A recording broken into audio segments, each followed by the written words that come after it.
From the gremlin-infested town of Kingston Falls, it's the DigiGods. And now, two guys who were tricked into feeding them after midnight, Wade Major and Mark Keizer.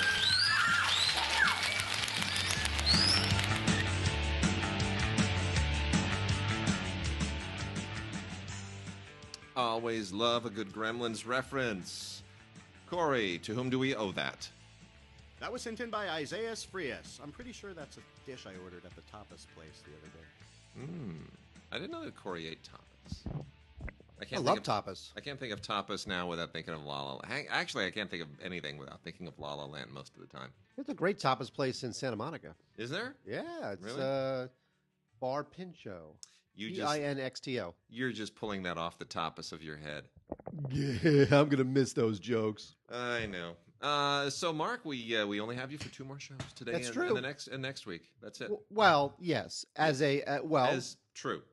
As a sitting down in the same room with you member of the Because DigiGods family. Joe Prestera wrote us and said, "Love the show as always, but it isn't going to be the same without Mark. Is there no way to keep doing it together, even from France?" And I said, "Oh yeah, we'll do it from time to time. Mark's not going away completely. He will be still part of the broader effort going forward, and he's going to be our first DigiGods correspondent." And of course, the Synagogue site has launched, soft launched. Yes, don't expect a lot. It is cosmetically not perfect. Still need to fix a lot of things here and there, and to get all the mechanics sorted out.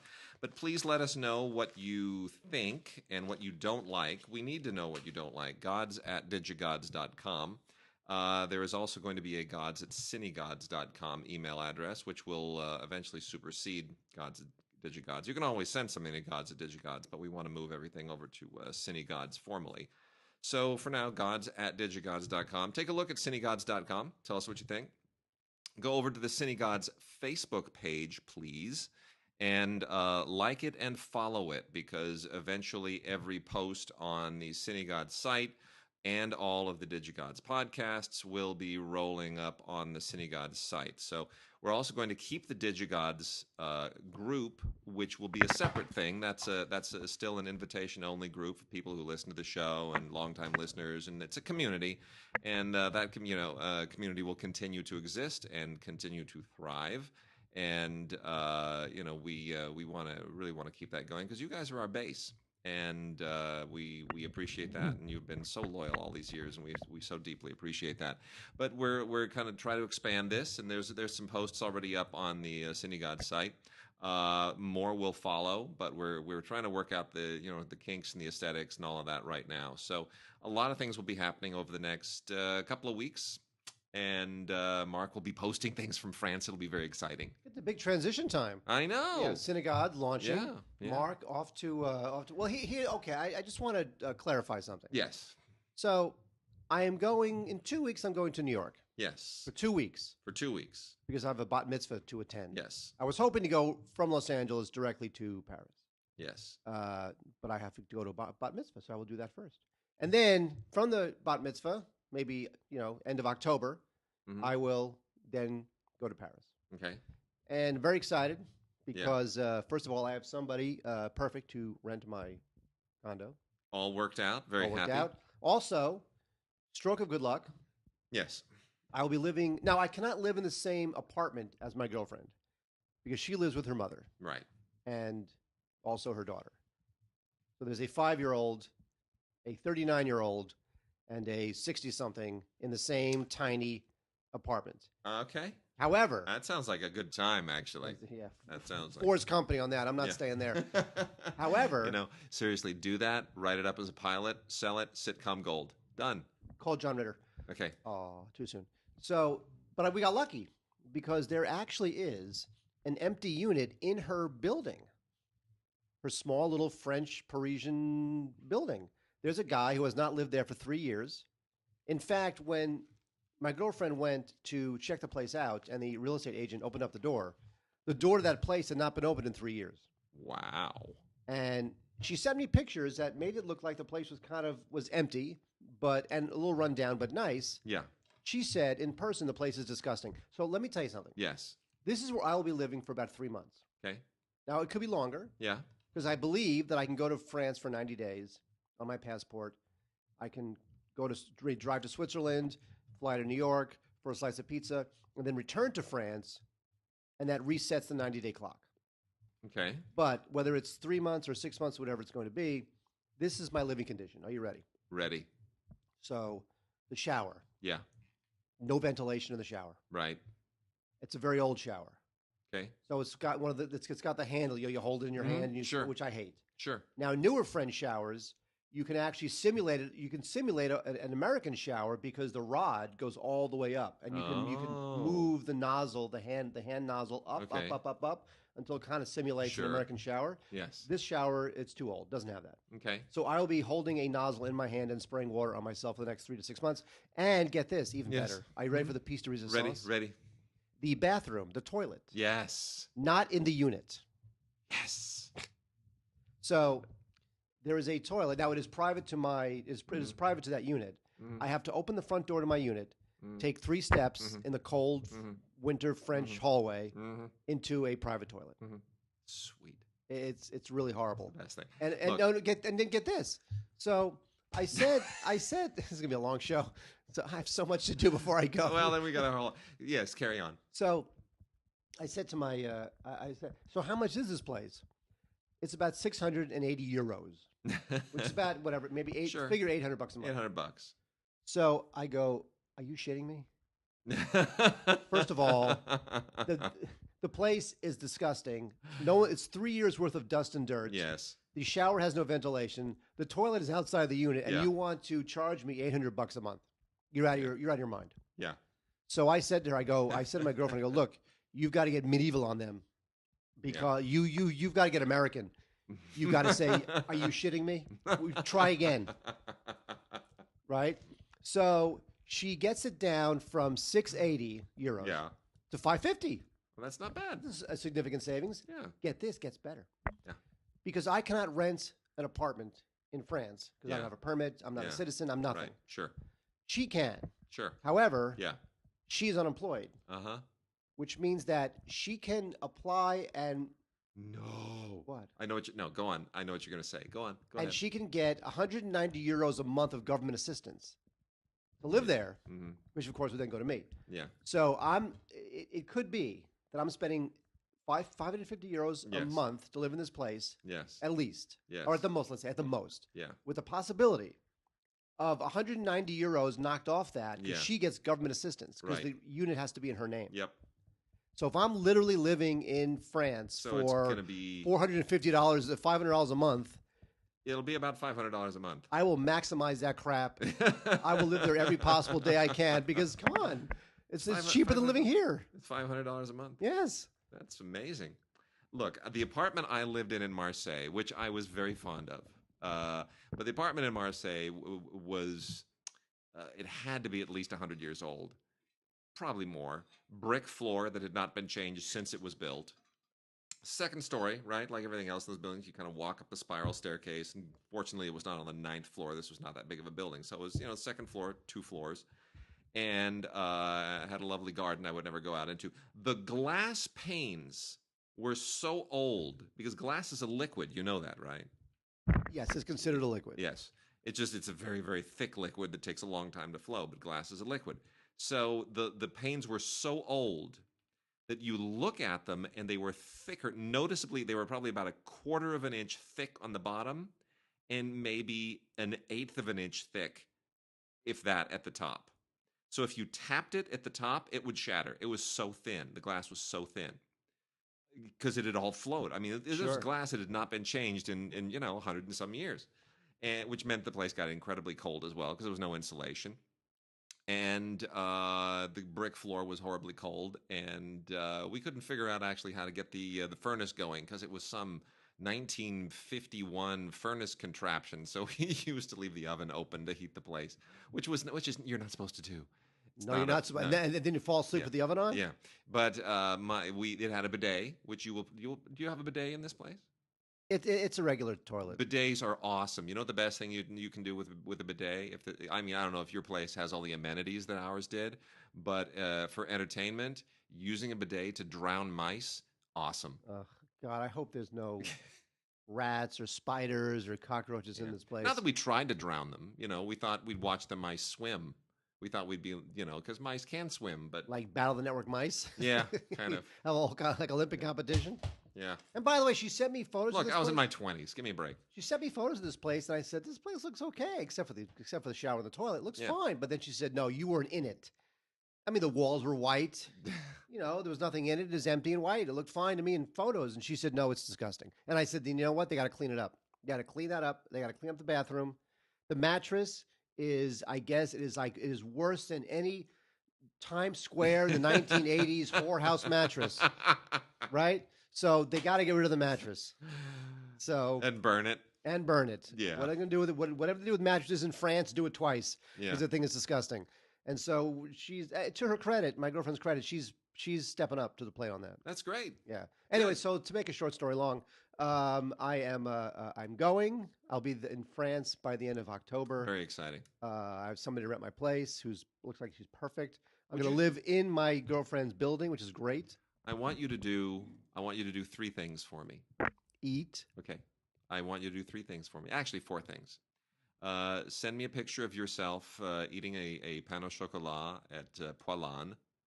Okay. Well, you'll have to send me that name. I don't know. Poilâne. You'll learn it. Poilâne is where you go when you're in Paris to get croissants and anything with butter and pastry in it. Poil like bridge? Poilane. A has the little circumflex on it. You got to go. Number 2, send me a picture of yourself drinking Badois. Number 3, what, bath water? What is that? Badois, sparkling water. Number 3, send a picture of yourself drinking Orangina Rouge. Ooh. That's blood orange Orangina. Wait, do they make that now? Yeah, have for years. Interesting. And number 4, most importantly, will you FaceTime me from Fnac? Thank you. I'll FaceTime you from wherever you want. Okay. I'll go to the Fnac in Montparnasse. They got that nice one there. Oh my gosh, I love Fnac. Well, they have a nice one in Montparnasse because I'll be spending a lot of time there because it's a cool area, a lot of hip stuff going. It'll be exciting. I mean, Montparnasse. Here's the thing. I'm very nervous. I'm nervous because I have quit my very lucrative job. Yes. Basically, I'm having a midlife crisis. Yeah. I quit my lucrative job, rented my place. Yep. With no prospects for future employment, and said, "F it, I'm going to France for 3 months." Pretty great. All right, well, we're going to jump in here. We're going to start off with some music. Mark's got some music stuff, and he always enjoys doing that. Mark has to see if his sausage is ready. Oh, go! We're working blue now, are we? I'm serious. Okay. We're going to start off with a little bit of music. I'm going to talk about Friar Alessandro, the voice from Assisi from PBS. If you are not familiar with Friar Alessandro, this guy's unbelievable. This was a television concert where this very famous friar gives a one-man concert from the Basilica of St. Francis in Assisi in Italy, which has some of the most amazing, it's the burial place of St. Francis, has some amazing acoustics, and especially for liturgical singing and chanting. And this guy's amazing. He's absolutely amazing. I'm a big fan of this kind of liturgical music. There is a Lebanese French nun by the name of Marie Keyrouz, KehYrouz,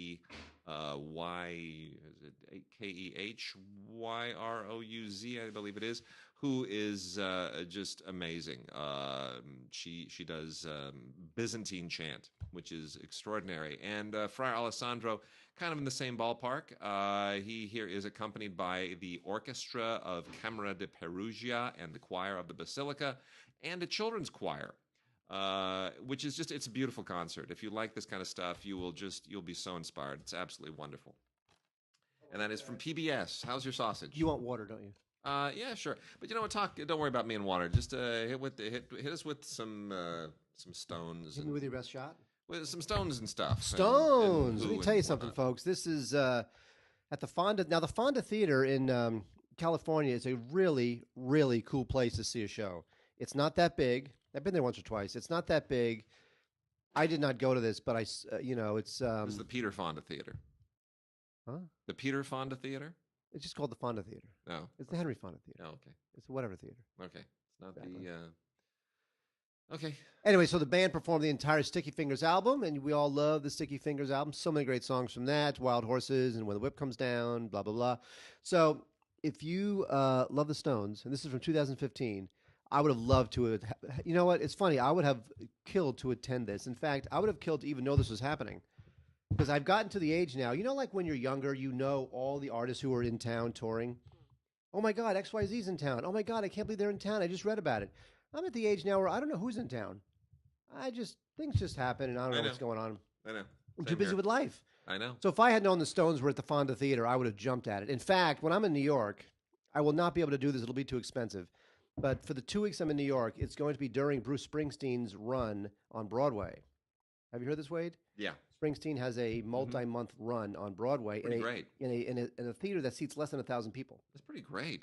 It's like literally it's less people than the Village Theater in Westwood. Sure. Fantastic. And tickets are going for thousands of dollars, and it's early in the run when I'm going to be in New York, so I doubt I'll be able to afford a ticket or even get a ticket. But anyway, so this is great. This is fantastic. Highly recommended. Sticky Fingers live at the Fonda Theater in 2015. Then we also have Jeff Beck. I saw Jeff Beck at the Hollywood Bowl recently. In fact, when was this? Did I go to this concert? In the summer of you know what? I might have gone to this. Wait, hang on. Wait a minute. Stop. Don't stop. To talk about something else. I may have gone to this concert. I'm not kidding. I gotta check this out. Go talk about something. Okay. All right.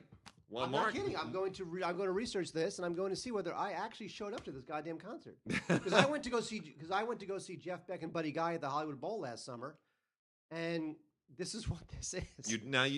But you don't remember exactly. I don't know which day. Well, I'm not sure which day this was recorded. I'm sure I can find out. Do you keep a calendar? It says right on there. Well, it just says the summer of 2016. All right, you know what? Go talk about some stupid kid vid crap, and I'll find out. Well, I'll dig us into some movies first. 47 Meters Down. It's amazing how 40 years after Jaws, we're still making shark movies. 47 Meters Down, and they're not as good.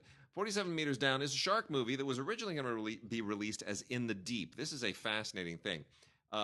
We were prepared probably 8 months ago to do a review of a Dimension movie that was going straight to DVD called In the Deep.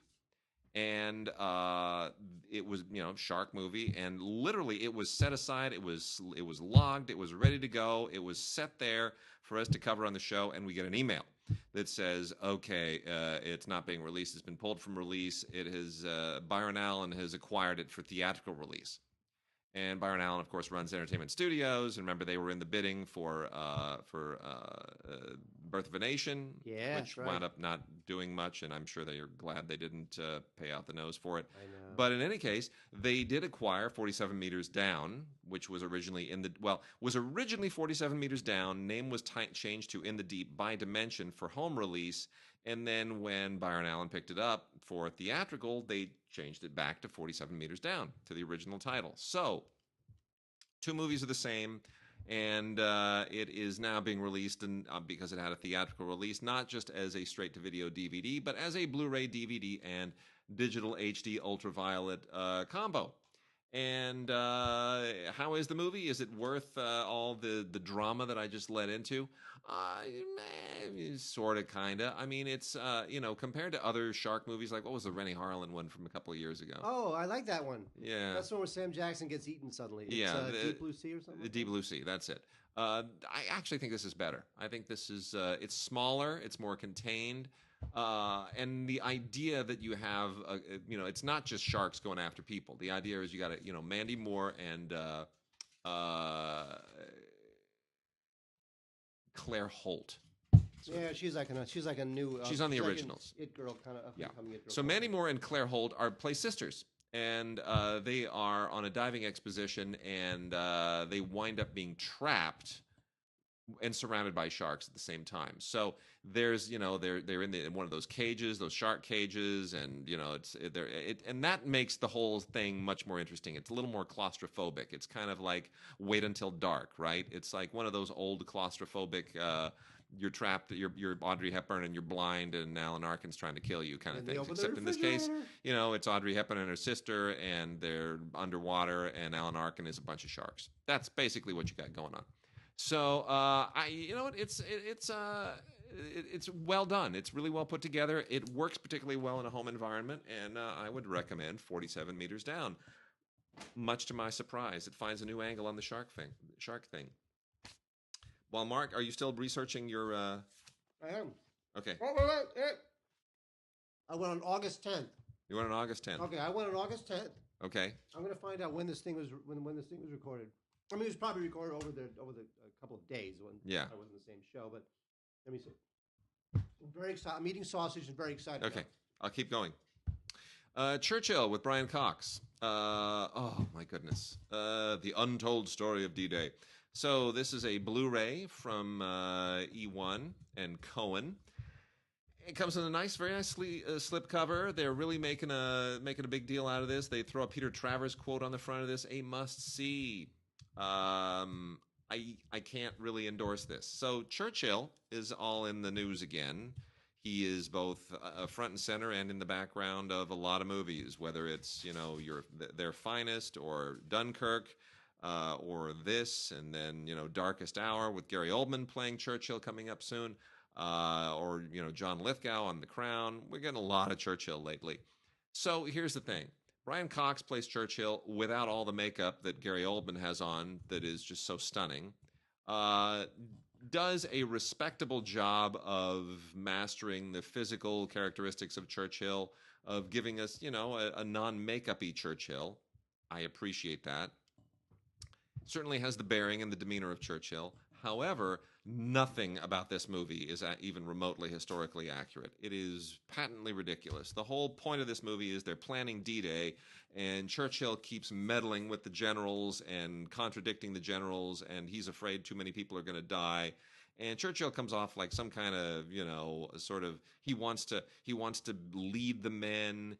He wants to be there on the beach when they land. He wants to put the uniform on, and he wants to be that old guy again. He wants to go to combat. It's just all he does is sort of rant and rave and be a big pain and a thorn in everybody's side through this whole movie, which is not what transpired. I've got a lot of volumes of Churchill's on my bookshelf at home. I've read a lot of Churchill, extraordinary writer and historian. And nothing depicted in this film is even remotely how it happened. It's almost a slanderous oversimplification. Brian Cox does his best. Miranda Richardson is good. John Slattery shows up in this as Eisenhower. But on balance, I can't. I just can't really get behind this. It's really unfortunate. I wanted to like this movie. I really did, but it just annoyed me. Anyway. Well, it's got a featurette and a trailer, and I can't recommend anything else about it. Well, here's the thing. I was at this show. I don't know whether you were at this show. This was it. You were at a version of this show. Well, here's the thing. He played a couple of nights. Yeah. But I do remember that the black guy, that Jan Hammer, yep, came out and played the keyboard. Yeah. And he wore this blue shirt with the black stripes, and I remember that Buddy Guy wore that white shirt with the black dots. All right. So either they wore the same outfit in all the nights there with the bowl, which could be true. Okay. But whatever. Anyway, what I'm saying is I was here. Okay. So fair enough. If you get Jeff Beck live at the Hollywood Bowl, and it's a CD and Blu-ray set. If you if they take shots of the crowd, look for me. All right. I was kidding, by the way. Okay. I know. I knew that. You wouldn't be able to see me. I knew that. I know you did. Okay. So we've got from Lionsgate a straight-to-DVD title, not on Blu-ray, called Girl in the Box, which is a little bit like 47 Meters Down, except without water and without sharks. Does that make sense? No. Okay. Well, that's where we are.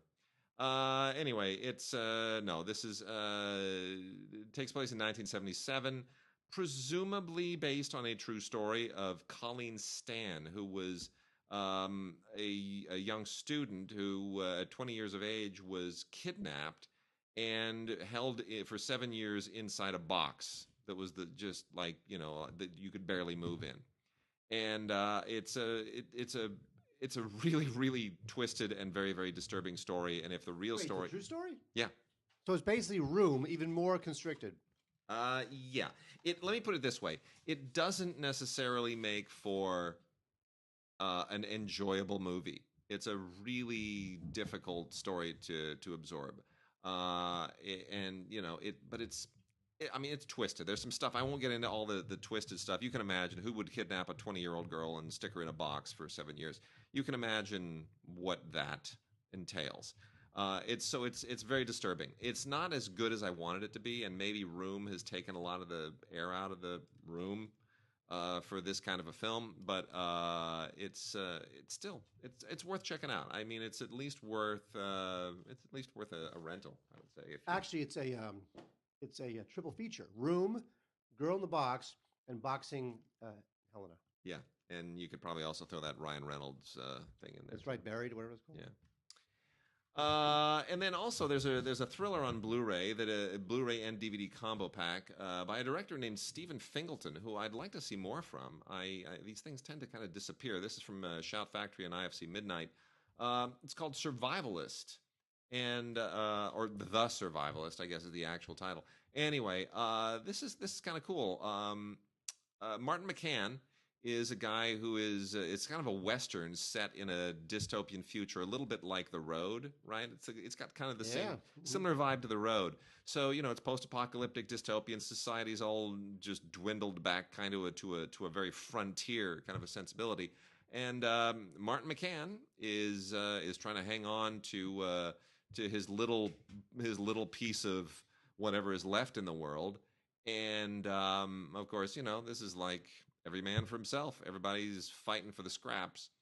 And some people show up. What was the one with Chiwetel Ejiofor and... Children of Men.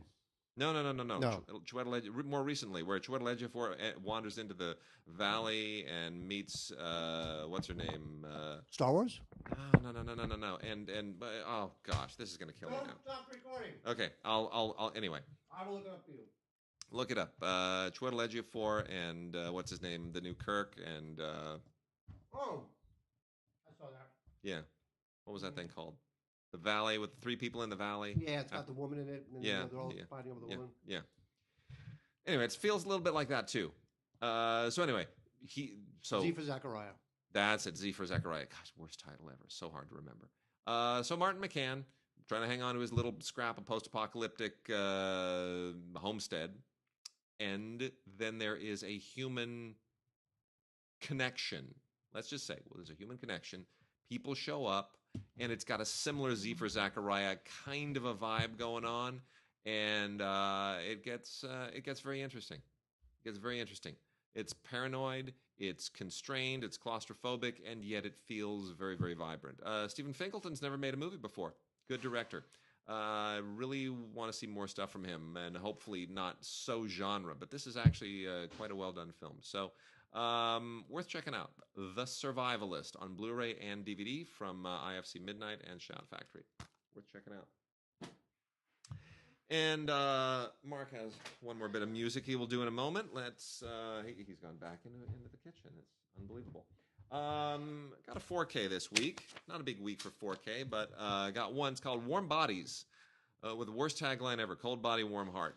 Why this is on 4K mystifies me. This is not what I would expect HDR to be really employed for. I can't imagine any early adopters like jumping all over the bandwagon for this. There are a fair amount of extras on here. Nicholas Hoult may be the reason that this wound up being on 4K. It's a decent cast: Nicholas Hoult and John Malkovich. I mean, it's a good cast, but 4K for this, I don't know. It's a zombie romance. What's the point of that? I don't get it. It's kind of I think the zombie thing is over now, especially in film. It really is. I mean, Nicholas Hoult is a much better actor than this. I'm looking forward to World War Z too, though. I have to say, I did like World War Z. Yeah, well, and The Walking Dead seems to be just lumbering along. It's been 16 seasons, or crazy. Maybe it's 18. I don't know. Anyway, there's a gag reel on here, which they have a funny name for: the Shrug and Groan gag reel, whatever. It's funny, man. I know. Anyway, so Warm Bodies. You want to see a zombie romance? I guess it's But 4K, I don't really. It doesn't. This does not benefit from it. I don't see anybody jumping all over this. The Who live at Royal Albert Hall. Now, I've been to Royal Albert Hall. I saw Elvis Costello at Royal Albert Hall. I used to jog around Royal Albert Hall. Nobody cares. Great. Jog through. You jog through the park, right? And you get a good run around the park, and then once you get to the other side of the park from Notting Hill, then Royal Albert Hall is right there, and you can run around Royal Albert Hall and then run right back into the park, and you're good. It's great. Good job, Wade. Yeah. Good ad. Anyway, so they cranked this thing out. This thing was recorded in April 2017. Now, the question, of course, it's just Pete Townsend and Roger Daltrey now, and Daltrey, I idolize The Who. I love them. Pete Townsend's like my musical father. But they're getting older. Daltrey can't really hit the high notes anymore. But Tommy is still great. The production that they put on isn't quite as spectacular as the film and in earlier stage incarnations that they perform. But if you're into them and you're a total completist, you definitely want to check this out. It's got all the classic songs from Tommy, and Royal Albert Hall is one of the great venues to see a show. And so, yeah, definitely. Tommy, Royal Albert Hall. Very nice. So, Mark, let's talk about a ghost story. Now that we've got you settled in. This thing was, there's a tendency for movies to be a big deal at Sundance. You get all kinds of acclaim. People come out of the screening going, oh, it's amazing. And the critics go gonzo, and the reviews are great. Oh, it's so unique, so amazing. It'll maybe even win a bunch of awards like Birth of a Nation. And then on release, people go, all right, whatever. I like David Lowery. I really do. I think David Lowery is a very, very talented director. He's got a lot, kind of a Terrence Malick thing going on. I appreciate that. Yeah, Pete's Dragon. That was very Terrence Malick. Not that. I'm talking about his first film.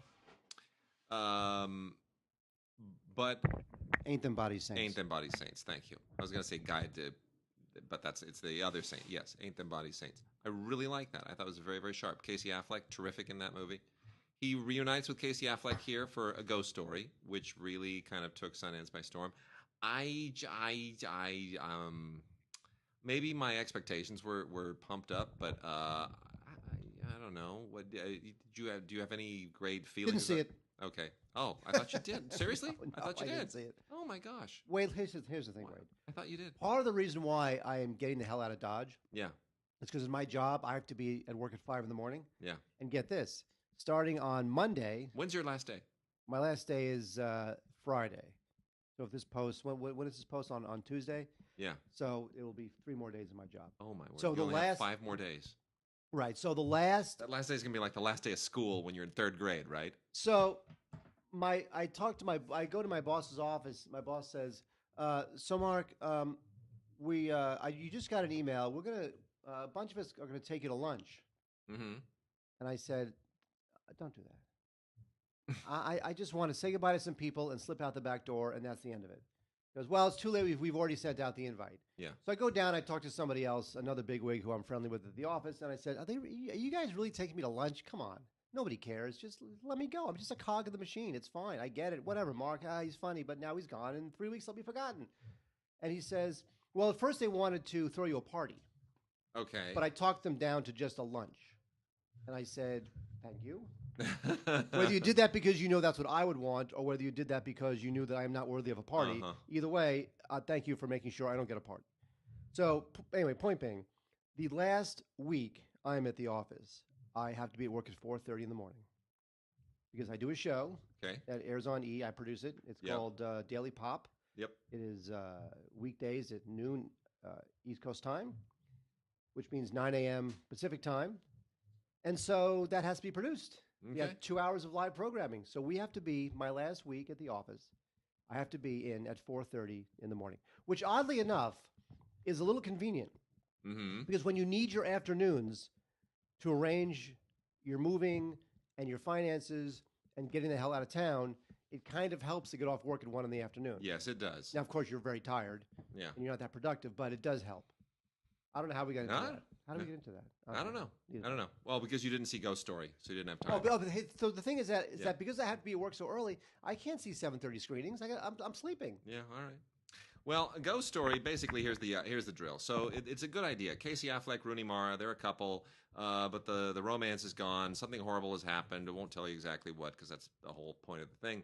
And there is a ghost presence that is in the film that is basically a person in a sheet. And all of this it's not meant to be scary. It's meant to be provocative and mysterious and poetic and allegorical and all of those things. And I applaud all of that. I think all of that is great. And I think the concept is great. I just don't know that it actually, I don't know that there's 92 minutes worth of material in that concept. It feels like they thought that they'd be able to just ride with the visuals and in a handful of the scenes. And it doesn't. It doesn't feel to me like there's 92 minutes to sustain this, and it needed more meat on the bones, as it were, meat on the skeleton that's underneath the sheet, or whatever. Anyway, Blu-ray and Ultraviolet, and worth watching for sure. I'm not going to take anything away from it. I think Lowry is still a huge talent. It's beautifully shot. Casey Affleck keeps getting better and better as an actor. Rooney Mara, love her as well. But I wanted this to be a better movie than it is. That's all. So wait, here's the thing. Yes, sir. The advantage of directing a huge film yes is that you kind of get to do whatever you want after that because sure. you've you can trade that and trade that in. So Colin Trevorrow, he directs Jurassic Park, right? I guess Very serviceable. Yeah, sure. It's completely hated it. Fine. It's hated serviceable. It's whatever. Hated it. But go on. It extends the franchise in completely serviceable fashion. Yep. So now he wants to do a very, very small film before he, of course, goes off to do the new Star Wars because he wants to do this little film that he's always wanted to do, and then he'll go off and do Star Wars. A big Star Wars hotshot. Big Star Wars hotshot. That's right. Yeah. The movie he always wanted to do was the Book of Henry. Uh-huh. Now the Book of Henry is terrible. In fact, it is so bad that I wonder whether that got him fired off of Star Wars. Of course it did. Of course it did. Like, wow, you really, really just... Well, what it did was they saw the Book of Henry and they thought, holy cow, maybe we should revisit Jurassic World. And then they went back and looked at Jurassic World and realized, this is really bad. Like, this made money because it was well marketed, not because it's a good movie. People just poured into the theaters because it was all about dinosaurs. We could have gotten like a homeless alcoholic from Skid Row to direct this movie, and people would still have gone to see it. And Trevorrow is. I'm not on the Trevorrow bandwagon. I don't want to diss the guy, but I'm kind of dissing the guy. I haven't seen anything in his work you did not like Safety Not Guaranteed. It's okay. It's all right. That's what he should be doing. He should be doing that level of movie. Oh, well, okay. Book of Henry. Book of Henry is not that level of movie. It's not that kind of movie. It's a different kind of movie. It's just it's such a soap opera. It's so maudlin, and then there's a twist at the end that's like, I guess. I'm tired of twists at the end of movies. You're supposed to be crying at the end, but you're sort of like, okay, I guess. Yeah. Does it need a twist? See, anyway, so this film, not only was it misbegotten, not only did it ruin his present, it ruined his future. Yeah. So I'd pass on the Book of Henry. Okay. We also have Blu-ray, DVD, and Ultraviolet combo for an animated thing called Mune, Guardian of the Moon. Now, Mune, in terms of the name, is M-U-N-E, and Guardian of the Moon is in the moon, M-O-O-N.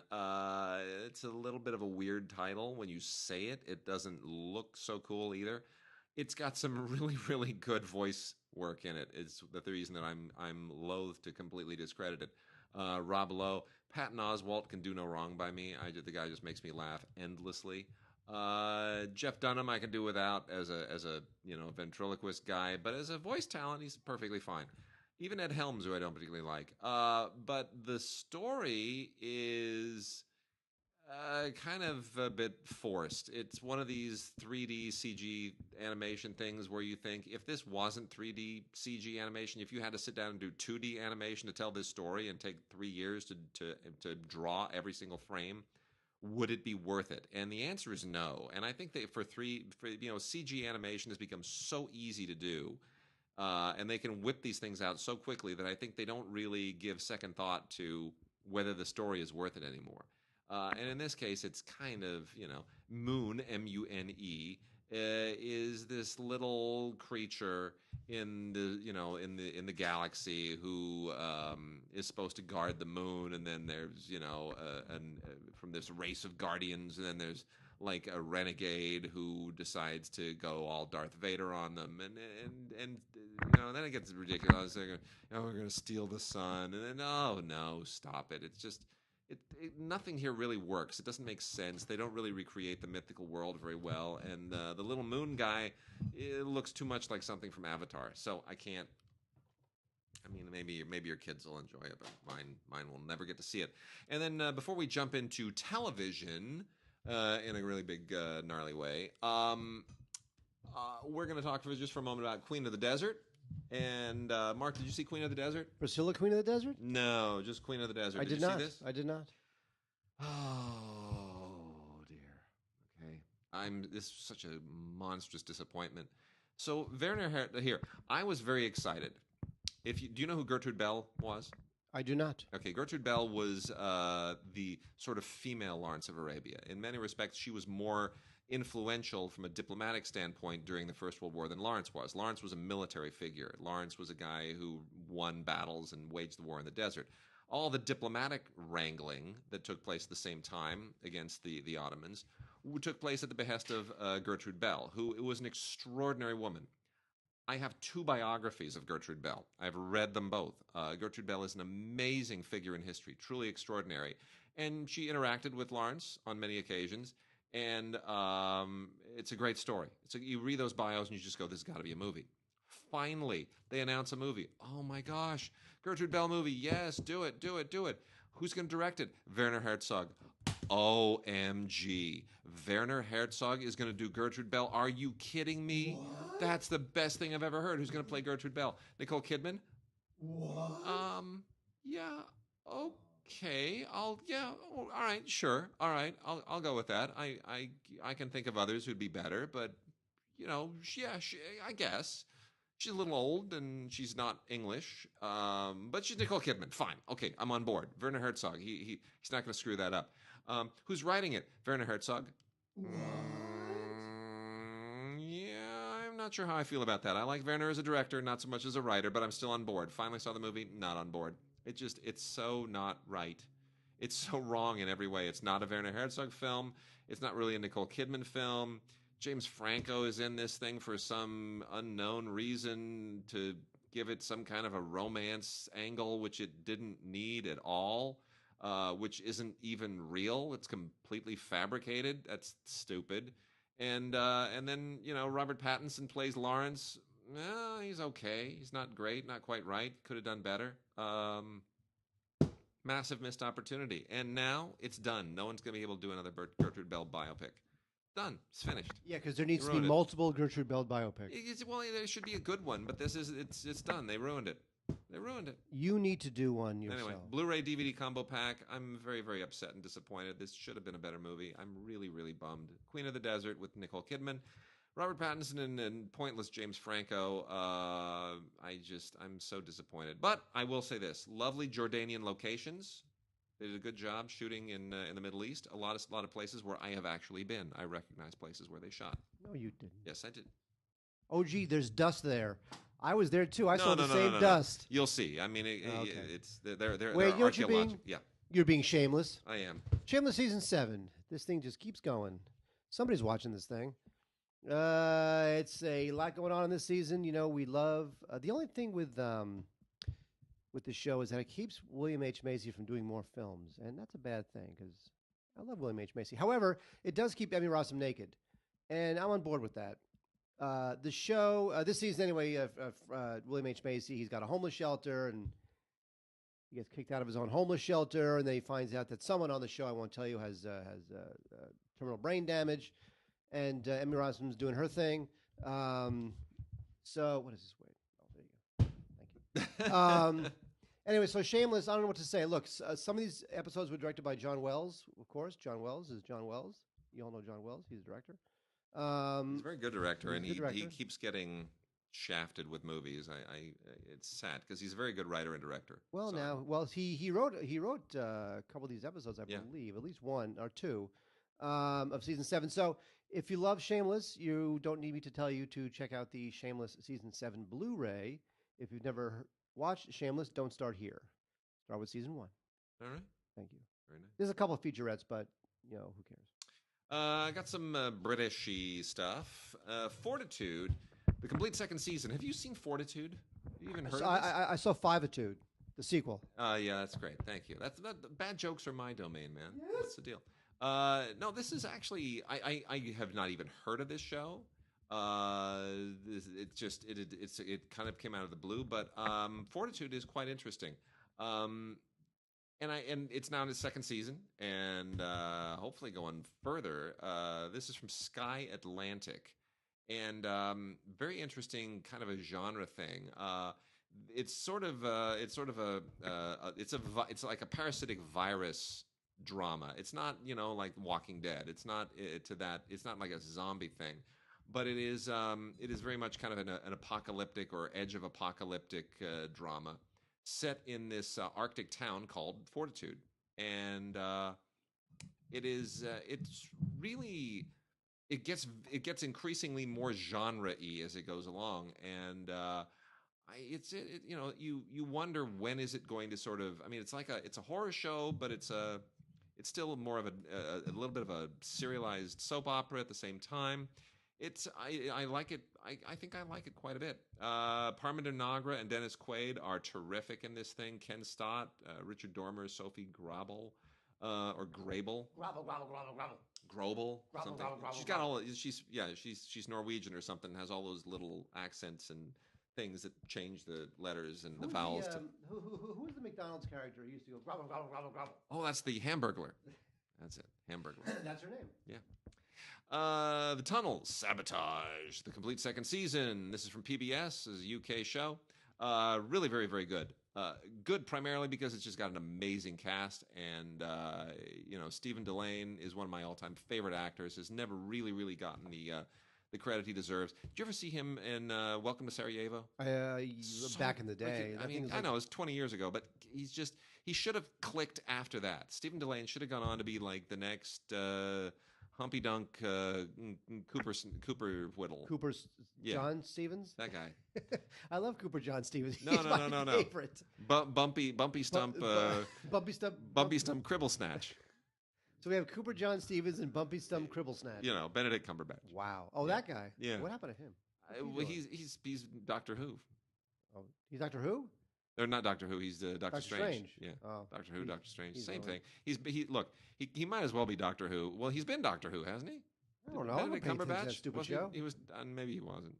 I lose track. The ship is named. He's been Sherlock. The ship is called the Retard. Isn't it called the Retard? He's Doctor Strange. He's Sherlock. He should be Doctor Who. Maybe I can't keep track. Can somebody please tell us at DigiGods.com what you see in Doctor Who? I just don't get it. Yeah. Hasn't every British actor been a Doctor Who at some point? I think they all have. So lame. I think they all have. Richard Burton. Richard Burton was the best Doctor Who. Oh yeah, sure. Right after Peter O'Toole's Doctor Who. Olivier. Olivia was amazing. Wow. Incredible. I'll never forget it. Anyway, The Tunnel. This is a thriller series, and a couple of investigators played by Clémence Poésy and Stephen Delane. Yeah. And they are really, really good. And it's great, it's a great kind of a European detective thing, and French and British passengers are trapped in the channel, and it's all, there's a lot of really, really good stuff going on here. It's very, very interesting and well done and high production value, and I think it's a good show. Stephen Delane, always worth checking out. And then Grantchester is now in its third season, part of Masterpiece Mystery. James Norton and Robson Green are all superb as always. This all takes place in the 1950s in a small Cambridge village, and it deals with it's criminal investigation and mystery, but it has that religious priesty spin on it that you occasionally get. It kind of tips its hat a little bit to Agatha Christie. I think it's really, really good mystery stuff. Well done. I enjoy it. Grantchester, complete third season. Both Grantchester and The Tunnel Sabotage, complete second season, are on Blu-ray.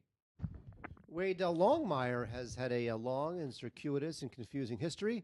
It was on A&E where it was surprisingly canceled right after the third season ended, and then Netflix picked it up, and they squeezed another couple seasons out of it, and now, of course, it's going to end with season 6. But in the meantime, you have season 5 now available on DVD, not Blu-ray. Lou Diamond Phillips is in this. That's always a good thing.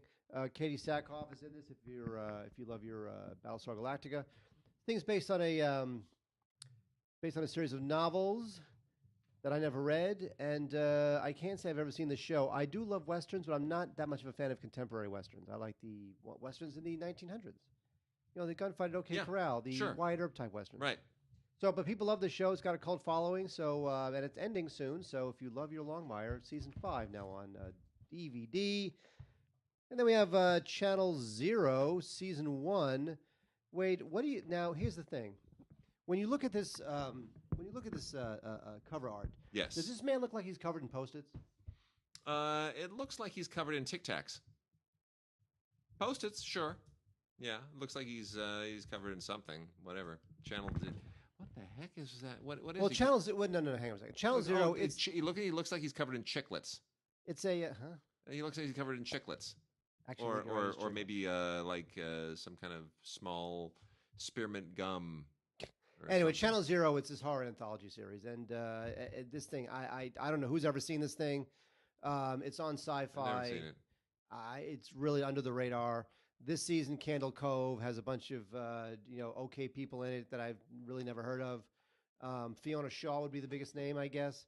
So yeah, so if you're into Channel Zero, which is the sci-fi horror anthology thing, then go for it. Okay. This thing it's just nothing to me.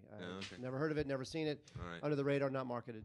Secrets and Lies, season 1 with Juliette Lewis. Hey, and Ryan Felipe. Hey, that's where they went. If you've been wondering, I've been saying, whatever happened to Ryan Felipe and Juliette Lewis? Well, Ryan Felipe was accused of doing bad things. Was he really? Yeah, he was accused of domestic abuse or something like that. Oh, no. Yeah. Well, anyway. Ryan Felipe discovers a body, and Juliette Lewis is the detective who has to try to figure out did he or did he not do it. And it's a whodunity series that really relies pretty much just on the performances. Juliette Lewis, nice to have her back. I think she's really good. Ryan Felipe, he's fine. We'll see where this thing goes. The jury's completely out as to whether the show can sort of sustain. Because when you have a show like this, the question is how long are you going to before you have to scratch somebody's itch at a certain point, right? You can't just that's the art. You can't just keep this thing open-ended year after year after year. So I want to see where it goes. Well, the art of these shows, especially over these long arcs, is to be able to answer one question and then pose 2 more. Yes. And then you answer one, then you pose 2 more. And always keep you on the hook. Unless you're lost, in which case you just never actually answer any question ever. Wait, here's a question I'm going to answer. Yeah. Who watches Broke Girls? The answer, nobody. Nobody. Because it's been canceled. I don't know how this thing wound up with 6 seasons. I mean, this thing was just the guy, the showrunner, not a fan of him. It's all hack humor. Yeah. Somebody tell me what's so funny about this. No. And also, it kept, like we said earlier, it's kept Kat Dennings from making movies because she should be making. She should be. She's great. Either sweet little romantic comedies like 500 Days of Summer type things, or she should be doing like Thor things where she like livens up. She's like the female Steve Zahn. Yeah. She will liven up big films with her indie sensibilities and quirky humor. Yeah. But instead, we have 2 Broke Girls. She's good in the Thor movies. Yeah, she was. Right? She was the best thing. The Thor movie. The trailer for the new Thor film. It's looking fun. It's looking fun. It looks very Guardians of the Galaxy. Actually, here's the thing. It looks more like a Guardians movie than a Thor movie. I don't know whether these movies are good or whether we have lowered the bar in terms of what we expect from a tentpole film. That now we just think they're all good. No, we don't think they're all good, but we are enjoying being in that world now. It's basically a big TV series. The Marvel movies really are a television series at this point. And they're not movies. They don't work on their own because this Thor is not going to work in any way whatsoever if you haven't seen all the previous Thors and a couple of Avengers. It's like, no, you'll never be able. Like, I will not be able to pull Thor Ragnarok off the shelf and say to my daughter, "Here, watch this," because she'll look at it and she'll go, "I have no context to it. I just did nothing in this makes sense. What came before?" It's contextualized by everything that led into it. So that's good. That's the thing. But it's got Jeff Goldblum. Come on. I know. It is funny how when you look at these films, they're not going to mean much in 15 years. No.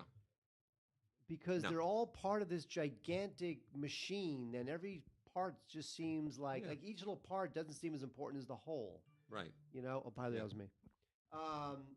So while these films are fun and it's a nice sugar high, Yeah. when it's over, you're like, okay, when's the next one? Yep. Anyway, Two Broke Girls ending, thank God. Also ending a Sleepy Hollow on Fox, a show that just limped along, and now it's over. Fourth final season, available on DVD, includes some deleted scenes. I have not seen the show. It's probably very sleepy and very hollow, and I assume that's what it is. Just letting you know it's out there. And based on Lily Koppel's The Astronaut Wives Club, A True Story, is the limited television series, The Astronaut Wives Club, which is fine. It means to kind of give you it's a little bit inspired by Army Wives and The Right Stuff, I think, halfway between the two, which is all about the wives of the astronauts, as the title obviously in a very unsubtle way lets you know. This was an ABC series that just isn't really as amazing as it really probably should be. I wanted more out of this, but it felt very network. So I give them credit for doing it, for trying. Story that needs to be told, just needs to be told better. And then we also have a couple of true life incidents that became big TV movies, both on Blu-ray. One deserves a better movie. That's The Immortal Life of Henrietta Lacks. This is with Oprah Winfrey and Rose Byrne.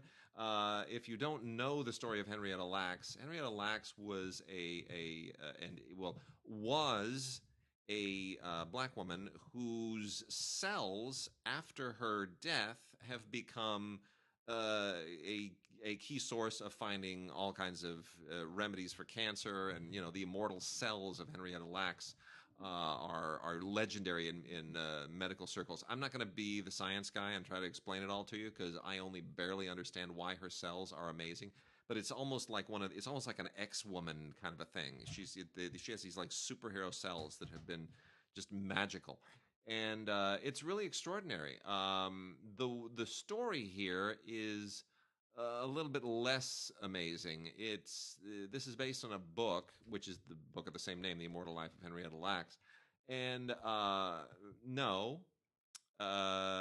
you don't really get a great sense of Henrietta Lacks's life. What you get is a little bit of kind of a who's who and a what's what, and you hopscotch around, and it tries to sort of wrap itself around her life and why she was significant, why her cells are significant, make it a little bit of a mystery story. It's not as great as it should be. Oprah Winfrey does not play Henrietta Lacks. She plays Lacks's daughter, Deborah, and that's kind of the problem, is that it's all sort of seen through a little bit of a saccharine lens. But it's worth watching. It just isn't the movie it should have been. And then more impressive is The Wizard of Lies. I actually thought this was very, very good. Did you see The Wizard of Lies? I did. I liked it a lot, actually. It's really good, isn't it? Yep. Barry Levinson, he's kind of back. Barry Levinson directed this fantastic television drama about the whole Bernie Madoff thing with Robert De Niro as Bernie Madoff and Michelle Pfeiffer as his wife. And you know what? I would have thought I'm never going to be able to watch Robert De Niro and Michelle Pfeiffer disappear into real people, because they are, to me, Robert De Niro and Michelle Pfeiffer. They're just, I can't see them as someone else, right? Within 10 minutes, you forget you're watching De Niro and Michelle Pfeiffer. They're really acting. And I give Barry Levinson all the credit in the world. He makes them other people. It's great. Well, also, it's been a while since De Niro has really brought some game. Yeah. He tends to just do anything, mail it in. He doesn't care anymore. I don't know what he's working for now, except just out of boredom. But it's nice to see him try. Yeah. Even if sometimes you see little affectations and you wonder, oh, he must have thought that through, or why is he doing that with his hands? Sometimes you see the machinery a little bit, but still, it's just nice to see him trying. It really I agree. I thought the movie was terrific. I agree. No, completely. You know what, Mark? Football's been in the news a lot lately. Football. You been watching any football? No, I don't watch anything, Wade. I have See, to move. I'm leaving the country. So you're in one of 2 those. weeks. You're one of those people who is heeding the president's call to boycott football and bring the NFL down. Yes, and during the national anthem, I whip my penis out and I wave it at the TV. Wow, this show. Thank you, ladies and gentlemen. And Mark's gonna be fired after the next show. Fine, it's my show. Are you gonna fire me? I don't know. Actually, I fired myself. I'm leaving. Anyway, football. So as long as we're in a football mood, we have 2 complete series that both have football tie-ins this week. One is Coach, the complete series, and that's from Mill Creek. Lame. Yeah, Lame. and you know what? Coach is okay. It still kind of works. Lame. It's a little dated.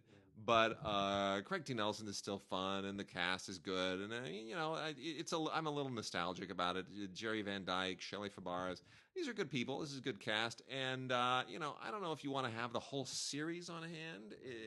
I don't know if the whole show is Lame. that good. Maybe a best of thing, but if for those who just can't get enough Coach, boy, it is out now, a complete series. You know what else is out in a complete series? Friday Night Lights. The movie was fantastic. Blu-ray of Friday Night Lights, which I'm not a big fan of the movie. Oh, I love the movie. But the TV series is. I mean, people have tried to sell me on the TV series, and I've really resisted it because it's just okay. Yeah, high school football, blah blah. In hindsight, I'm gonna say, looking at some of this now, that it's sort of out of the zeitgeist. It's not bad. There's some really good stuff on this show. So It's not as legendary as I think everybody wanted to portray it. It's not this sort of iconic representation of some great American institution in the heartland and all that kind of stuff. But there's a lot of really good stuff going on in it, and it is well written. So, by the way, can I tell you something? Yeah. Now, here's something I would normally tell you off air, but since nobody listens to this podcast, I'll tell you anyway. Yeah. So I had dinner with Norman the other night. Oh, you did? Yes. Good. So Peter Berg.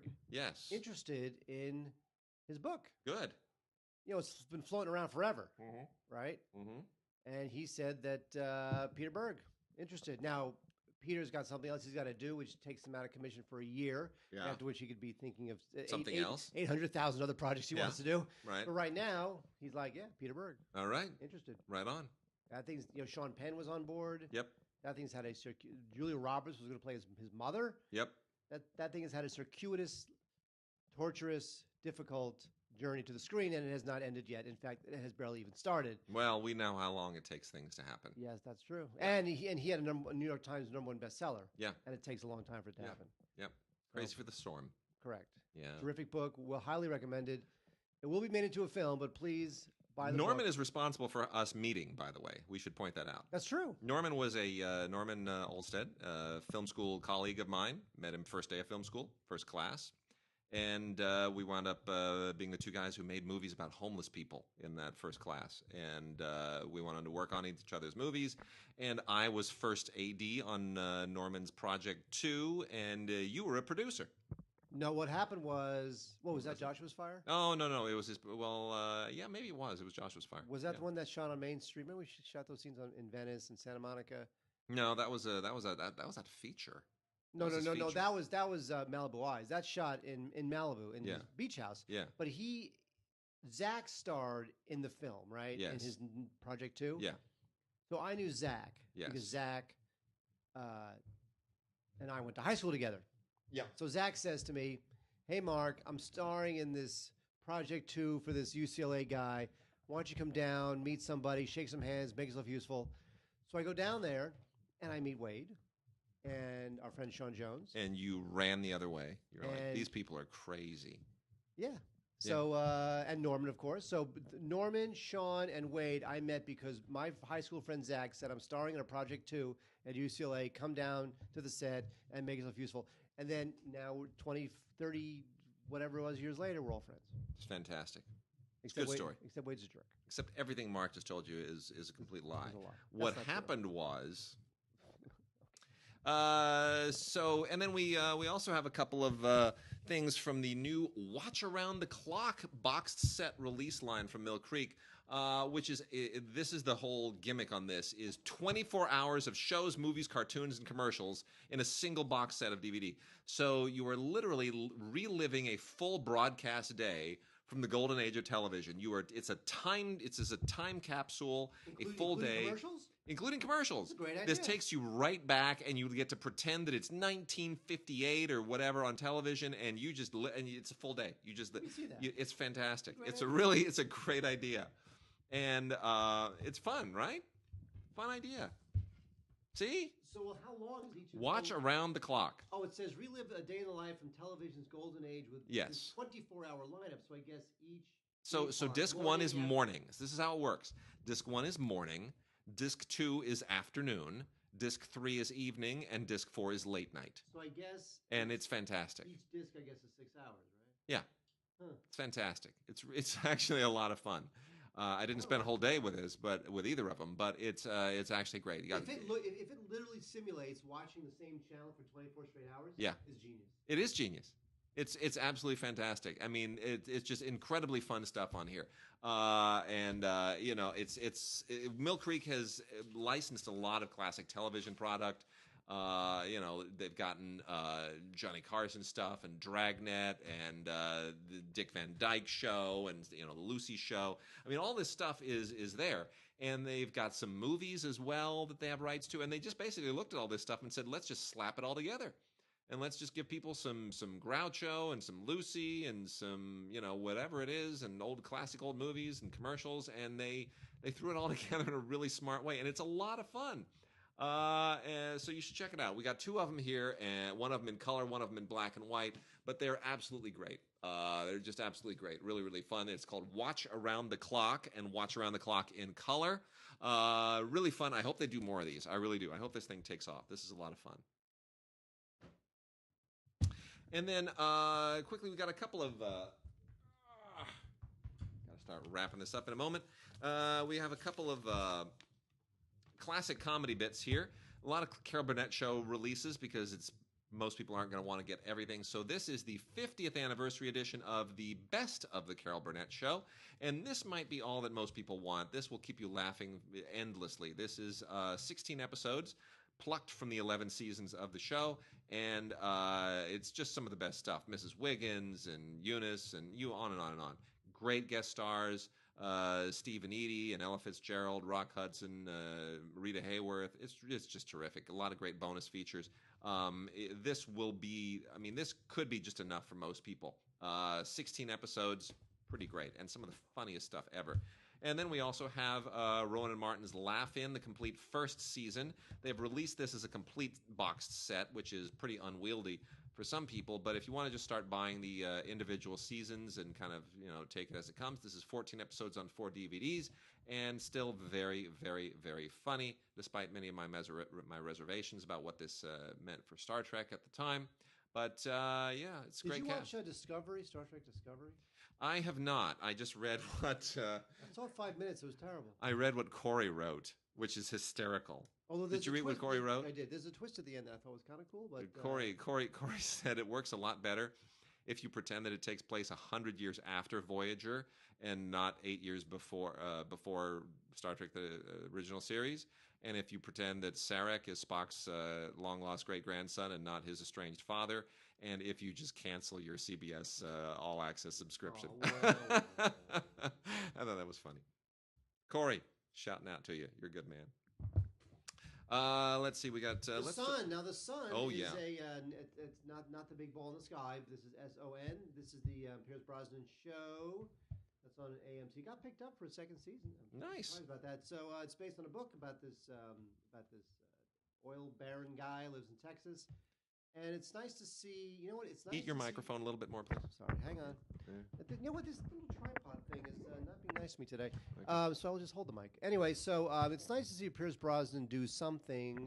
Actually, it's nice to see Pierce Brosnan age appropriately. Yes, He's right. very handsome, Mhm. and he's good, and he's got the whole salt and pepper beard going, and he looks kind of badass now that he's kind of, you know, being a Sam Elliott guy as opposed to still trying to be 45 years old. So anyway, so the former James Bond starring in The Sun, 10 episodes, complete first season on DVD. It got picked up for a second season, so that means it's pretty good. So definitely check this out if you're into that kind of thing. Modern Family, season 8, thing keeps going. Going and going and going. I don't know who these people are. I've never seen the show. Just letting you know it's out there. Special features include deleted and alternate scenes and a gag reel. Nice. That's Modern Family. blah, blah, blah. And then we've got, rounding things out, Mary Higgins Clark, if you like her suspense novels, which are a little bit lowbrow and trashy, but they've made a lot of movies out of them, and we get 8 of them on 2 different Queen of Suspense releases from Mill Creek. One is a 5-film set, the other one is a 3-film set. I haven't heard of any of these, but man, they crank these things out and people watch them, so go and check them out. Mary Higgins Clark 3 films, original television mysteries, and Mary Higgins Clark 5 films, television mysteries. And then lastly, I want to let you know that Vikings Season 4 Volume 2 is out, 10 episodes, many of them extended and with formerly deleted scenes that make this even more bloody and graphic. You know, this show has become interesting in the sense that it is, and not that anybody really cares, but they have introduced on Vikings my direct ancestor as a character on the show. Oh, stop that. It's true. I don't believe you. I'm descended from the first Duke of Normandy, Viking named Rollo. Steve Normandy? And they made Rollo a character on the show, which is a little Wait, bit... no, Rollo was a character on, like, What's Happening, right? Wasn't Rollo? Yeah, that's the one. That's the one I'm descended from. Anyway, which I find weird. I never expected him to sort of enter the public lexicon. But anyway, that said, you know, I'm still mixed on Vikings. I like the production value. I think they really try to force a sense of Viking culture that isn't historically accurate. It feels a little bit, I don't know, kitschy in some sense. But still, the show has a certain style, and it's got a vibe that nothing else has on television, and I give them credit for that. You know, they were able to kind of pave new territory in this time when nothing on television feels fresh and original, and that takes talent. So, you know, despite my reservations, it's still a worthwhile show. And then we get Firefly 15th Anniversary Collector's Edition, which is, you know, fine, I guess. It's a beautiful package. It has kind of a leathery-looking thing. It's a custom sleeve on it. And I was never a big fan of Firefly. I know a lot of people are crazy nuts for it. It comes with, you know, all kinds of collectible doodads inside, including like a little star map, and there's extras like an audio commentary on certain episodes, and featurettes, and a cast roundtable. You know, but still, you gotta love Firefly, and I'm, you know, on the fence about it. So for fans, this is great if you don't already have the whole thing, but otherwise, knock yourselves out. All right, Mark, that's it. We're excuse me, we are done for this week. Get you next week one more time, and then it's off. The balcony is closed forever. All right, we'll see you guys next week.